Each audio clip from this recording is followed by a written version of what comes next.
Assalamualaikum warahmatullahi wabarakatuh. Kami dari kelompok 9 ingin mempresentasikan penataan dokumen kantor. Ada beberapa pilihan cara yang dapat digunakan untuk penataan dokumen kantor. Di antaranya 1. Sistem nomor. Penataan dokumen dengan sistem nomor ini dapat dibagi dalam beberapa bentuk yang dikembangkan, yakni sistem nomor urut, terminal digit filling, middle digit filling, dan duplex numerical filling.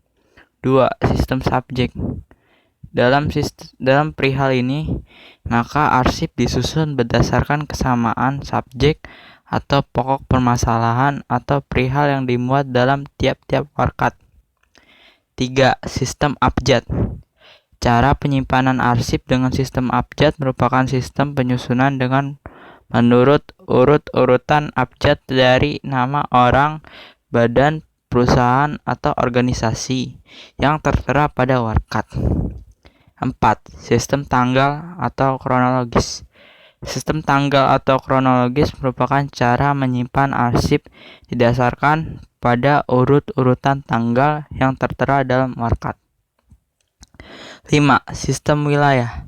Dalam sistem penataan dokumen kantor yang menggunakan sistem wilayah, cara penyimpanan arsipnya didasarkan atas pembagian wilayah yang tertera pada asal surat. Penyusunan dokumen kantor. Dokumentasi dalam administrasi kantor merupakan suatu aktivitas yang berkaitan dengan proses pengumpulan dan pengelolaan dokumen secara sistematis serta penyebarluasan kepada pemakai informasi. Ada beberapa tahapan dalam kegiatan dokumentasi dalam administrasi perkantoran yang meliputi mencari dan mengumpulkan dokumen untuk bertujuan untuk memperoleh dokumen yang dapat dijadikan sebagai bahan dokumentasi, baik dokumentasi korporal, dokumentasi literal, maupun dokumentasi privat.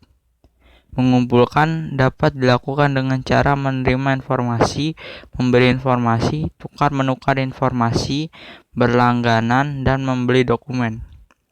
Mencatat dokumen ke dalam buku induk. Mencatat dokumen ke dalam buku induk telah dikumpulkan harus dicatat ke dalam buku induk dokumen. Di dalam buku induk dokumen sebaiknya terdiri dari kolom-kolom yang isinya sebagai berikut. 1. Nomor urut. 2. Tanggal pencatatan. 3. Judul pengarang. 4. Kota tempat terbit. 5. Penerbit. 6. Tahun terbit. 7. Jumlah. 8. Cara perolehan. 9. Keterangan. Tahapan dokumentasi. Mengolah dokumen menjadi bahan dokumentasi. Langkah-langkah yang harus dilakukan dalam mengolah dokumen meliputi 1. Memilih dokumen yang akan dijadikan sebagai bahan dokumentasi. 2. Mengkaji, melengkapi, dan mempelajari isi dari dokumen. 3. Membuat ringkasan, abstrak atau terjemahan dari dokumen. 4. Menetapkan dokumen yang sudah selesai sebagai bahan dokumentasi. 5. Menggolongkan ke dalam klasifikasi tertentu. 6. Menyebarluaskan dan menggandakan sesuai dengan kebutuhan dokumentasi. Memproduksi dokumen. Mereproduksi dokumen.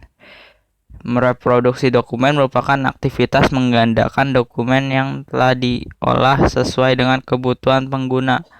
Hal ini misalnya ringkasan, terjemahan, abstrak, dan sebagainya.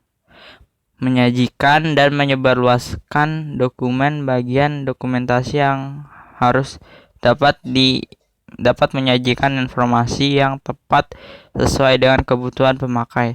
Sedangkan pada penyebarluasan dokumen dapat dilakukan dengan dua cara, yaitu distribusi aktif dan distribusi pasif.